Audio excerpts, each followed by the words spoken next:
আসসালামু আলাইকুম। অবশেষে কিন্তু সেই ডেড হয়ে যাওয়া ফোনটি কিন্তু কমপ্লিট হয়েছে।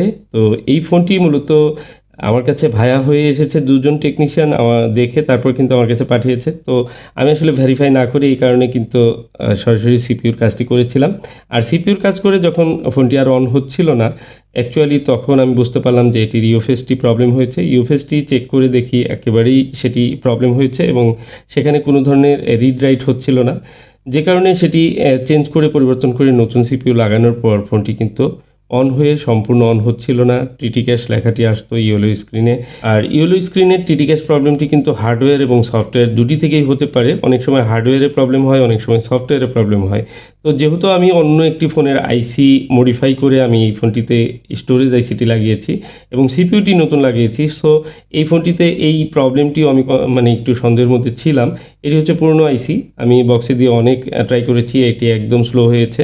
তো যা হোক, নতুন ফোনের যে সিপিইউটি নতুন আইসি দিয়েই আমি কিন্তু এই ফোনটিকে রেডি করেছি। আসলে এই ফোনের যে ইউজার উনি কিন্তু আগে এই ফোনটি কাস্টমাইজ করেছিল। এটি হচ্ছে CC9 প্রো চায়না একটি রোম ছিল। এটিকে উনি গ্লোবাল করেছিলেন।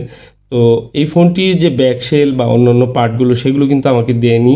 যে কারণে আমার একটু মডেলটিতেও একটু ভুল হয়েছিল বা মডেলটি আমি বুঝতে পারিনি এটি কত মডেল। তো অনেকভাবে অনেক ধরনের সফটওয়্যার দিয়ে ট্রাই করার পর অ্যাকচুয়ালি এটির সঠিক যে প্রোডাক্ট কোড সেটি দেখে যখন সফটওয়্যার ম্যাচিং করে আমি ফ্লাশ করেছি এবং কি তারপরে কিন্তু এই ফোনটির প্রবলেম সলভ হয়েছে। তো আসলে হার্ডওয়্যার এবং সফটওয়্যার অনেক জায়গা থেকে একটি প্রবলেম হতে পারে। আর অল্প কিছু সমস্যাই রয়েছে যেগুলোর সুনির্দিষ্টভাবে বলা যায় যে এই সমস্যা।